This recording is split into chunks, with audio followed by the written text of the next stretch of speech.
Episode में आपका स्वागत है। और भाई साहब, अगर आपने अभी तक मेरा चैनल सब्सक्राइब नहीं किया तो कर लो, घंटी नहीं दबाई तो जरूर दबा दो।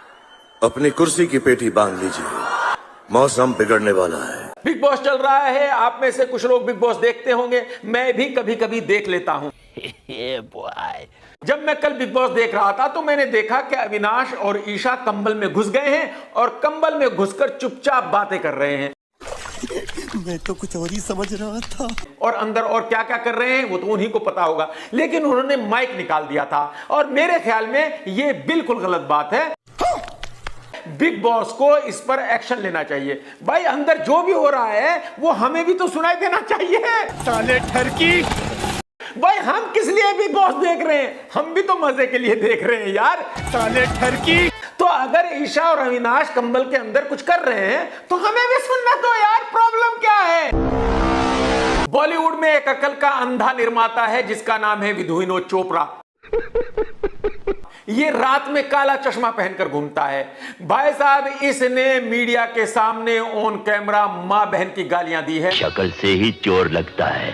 आप भी सुन लीजिए। कब भोसड़ी के तू मेरे टेरिस पे बैठ के इसको ऐसा सिंपलीफाई कर रहा है। मैं बोला प्रोड्यूसर कौन है, जो पैसा किसका वेस्ट होगा, तेरा के मेरा? बड़ा हरामी हो बेटा। सुन लिया आपने?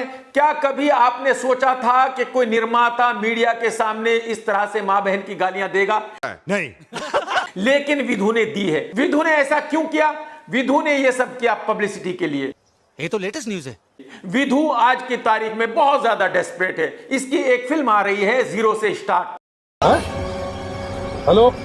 और इसको ऐसा लगता है कि ऐसी ऐसी कंट्रोवर्सी करके ये उस फिल्म को हिट कर लेगा। जबकि मैं गारंटी के साथ कह सकता हूं कि उस फिल्म को डिसास्टर होने से इसके अब्बाजी भी नहीं बचा सकते। कसम रावण की संजय दत्त ने कमाल का काम कर दिया भाई साहब। आप सभी जानते होंगे, एक मीठा बाबा है, एकदम गोरा सा चिकना सा, लड़कियों की तरह चलता है। एहे, रहा नहीं जाता, तड़प ही ऐसी है ना। संजय दत्त उसी के साथ गया और उसकी खूब वाहवाही की। दुनिया को बताया कि भाई साहब, ये मेरा छोटा भाई है। अगर ये मुझे ये कहेगा कि मेरे साथ ऊपर नरक में चल, तो मैं वहां भी इसके साथ चला जाऊंगा। आप जरा सुन लीजिए खुद ही। अगर इन्होंने मुझे कह दिया कि संजू बाबा तुम मेरे साथ ऊपर भी चले चलो, तो मैं चला जाऊंगा। मेरा कद्दू कद्दू कद्दू।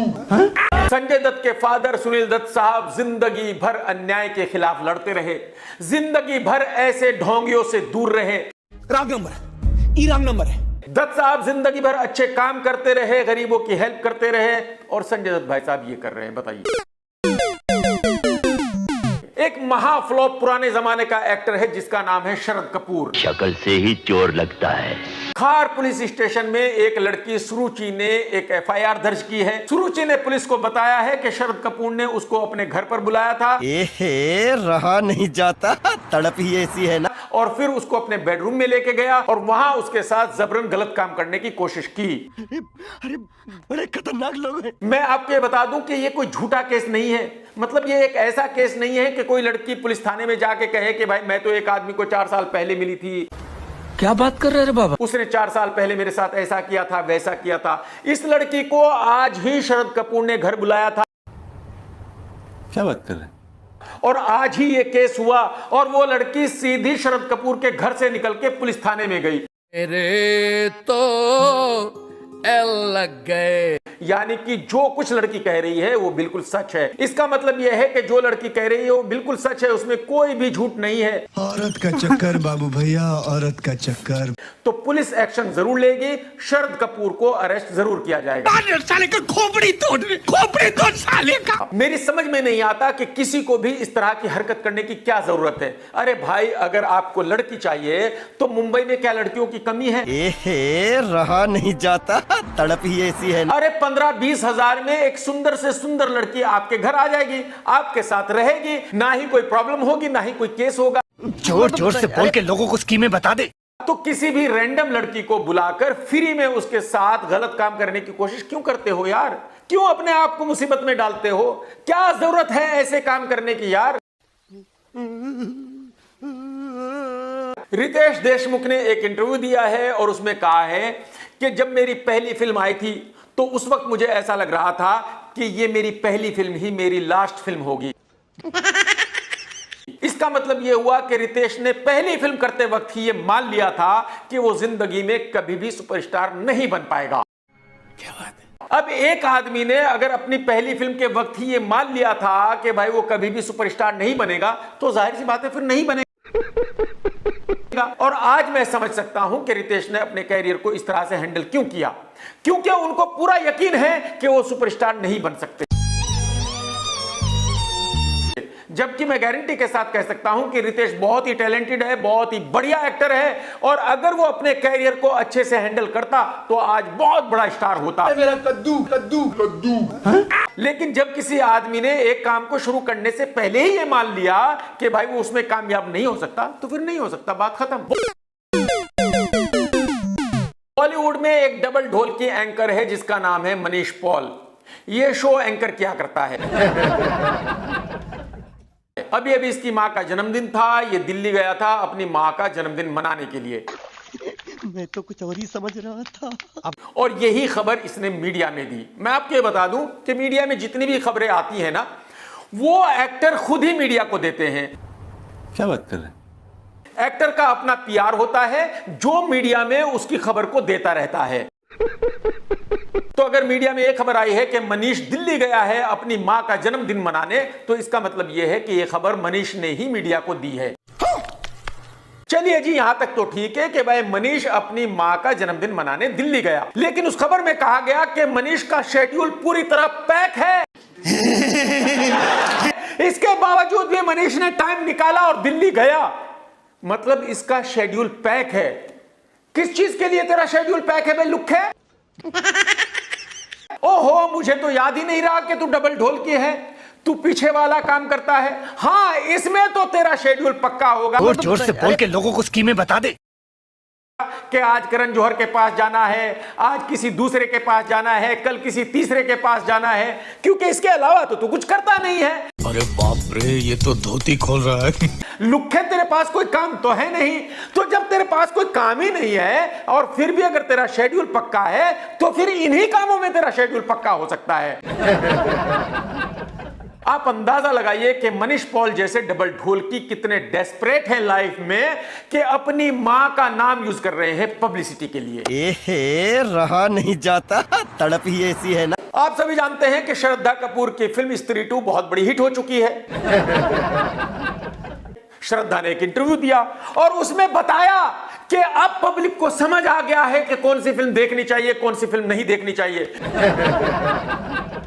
यह बहुत अच्छा हो गया कि पब्लिक को समझ में आने लगा है कि भाई कौन सी फिल्म अच्छी है, कौन सी फिल्म अच्छी नहीं है।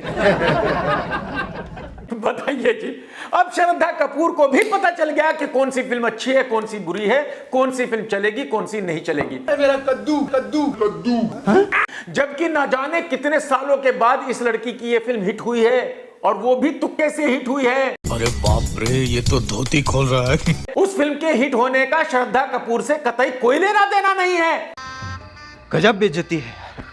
आप अंदाजा लगाइए कि जहां एक तरफ श्रद्धा कपूर यह कह रही है कि पब्लिक को पता चल गया है कि कौन सी फिल्म अच्छी है, कौन सी बुरी है, जबकि स्त्री 2 बहुत ही वाहियात किस्म की फिल्म है, इसके बावजूद भी ब्लॉकबस्टर है। और दूसरी तरफ अभिषेक बच्चन यह कह रहा है कि भाई मेरी फिल्म बहुत ही कमाल की फिल्म है, आई वांट टू टॉक। मेरा कद्दू कद्दू कद्दू। लेकिन पब्लिक इस फिल्म को देखने गई ही नहीं। उसकी वजह यह है कि पब्लिक को समझ में नहीं आ रहा है कि कौन सी फिल्म देखनी चाहिए, कौन सी फिल्म नहीं देखनी चाहिए, कौन सी फिल्म अच्छी है, कौन सी फिल्म अच्छी नहीं है। तो आप अंदाजा लगाइए कि जिसकी फिल्म चल गई उसको यह लग रहा है कि पब्लिक को पता चल गया, जिसकी फिल्म नहीं चल रही है उसको यह लग रहा है कि पब्लिक को पता नहीं है। तो एक्चुअली जितने भी एक्टर हैं ये सारे अनपढ़ हैं, इनको कतई कुछ पता नहीं है फिल्मों के बारे में। तुक्के से इनकी फिल्म चल जाए तो इनको लगता है ये सुपरस्टार है, नहीं तो अपने घर बैठे हुए हैं, बात खत्म। मेरे तो एल लग गए। एक छपरी कॉमेडियन है जिसका नाम है मुनव्वर, ये बिग बॉस में आया था। शक्ल से ही चोर लगता है। और अब इस छपरी की एक फिल्म आ रही है फर्स्ट कॉपी। पता नहीं कौन निर्माता है लुक्खा अकल से पैदल जिसने इसके साथ फिल्म बनाई है। और इस छपरी के साथ हीरोइन कौन है भाई साहब? जिसका डी सूजा हुआ है, क्रिस्टल डी सूजा। अब क्रिस्टल बेचारी का पहले से ही डी सूजा हुआ है, तो मुनव्वर के साथ फिल्म आने के बाद वो डी कितना सूज जाएगा ये तो आपको पता ही है। आप अंदाजा लगाइए उन लोगों के दिमाग का जो मुनव्वर जैसे छपरी के साथ फिल्म बना रहे हैं, जिनको ये लगता है कि मुनव्वर छपरी एक बहुत बड़ा स्टार है, लोग अपने घर बार मकान दुकान बेचकर इसकी फिल्म को देखने जाएंगे। मेरा कद्दू कद्दू कद्दू। अरे भाई साहब, कुछ तो खौफ खाइए, कुछ तो मर्यादा रखिए। 5 दिसंबर को पुष्पा 2 रिलीज होने वाली है और रिलीज होने से पहले ही इस फिल्म की बहुत ज्यादा हाइप हो गई है, सभी को यह फिल्म देखनी है। तो ऐसा बताया जा रहा है कि जितनी भी बड़ी बड़ी सिटीज हैं जैसे कि मुंबई, दिल्ली, बेंगलोर, वहां इस फिल्म को 24 आवर चलाया जाएगा। दोस्तों, अगर आपने आज का वीडियो देखा है तो लाइक करना बिल्कुल मत भूलना, कमेंट्स करके जरूर बताना आज का वीडियो आपको कैसा लगा। टेक केयर दोस्तों, टाटा बाय बाय, लव यू, जय हिंद, सत्यमेव जयते।